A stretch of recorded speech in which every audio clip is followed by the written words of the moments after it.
What's up guys, you're watching the Switch Show, and if you're new in my channel then don't forget to subscribe and a like. Today we are going to talk about the Sony PlayStation 4 error CE-34861-2.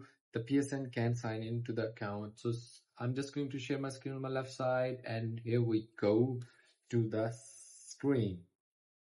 Go to the settings and then go to the network. Here you just view PlayStation network services. Sometimes the DNS is not working or a server is down. That's why you get this error. Your PSN account is signed out, and again you are not going to sign in your PSN account.